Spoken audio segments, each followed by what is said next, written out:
Hi, I'm Holly Clegg, author of the cookbook Eating Well to Fight Arthritis. Today I'm going to share with you 3 joint-friendly foods that you could add to any recipe you're making.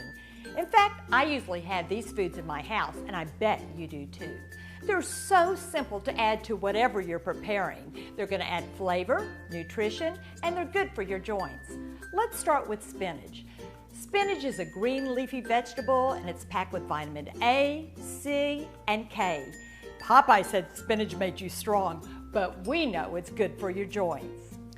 Spinach is so versatile, and I always have spinach to add whatever I'm making, whether a recipe calls for it or not.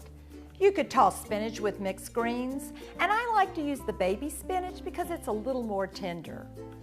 Add spinach to pasta, pizza, or soup.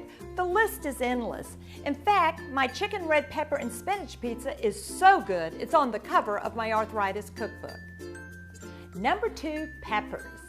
I think peppers are one of the best kept secrets. Did you know that peppers are one of the best sources of vitamin C?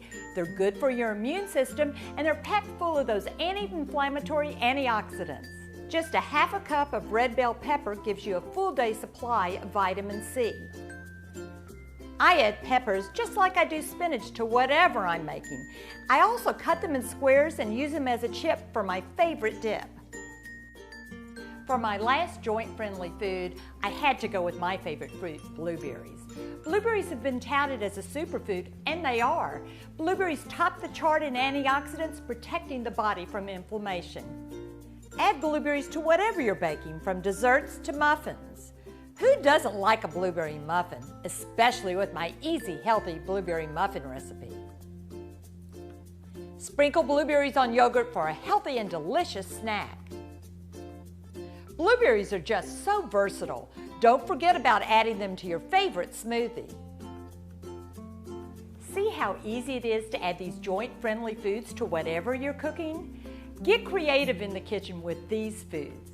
You want to remember, everybody's condition is different, so you always want to check with your physician before you make any major dietary changes.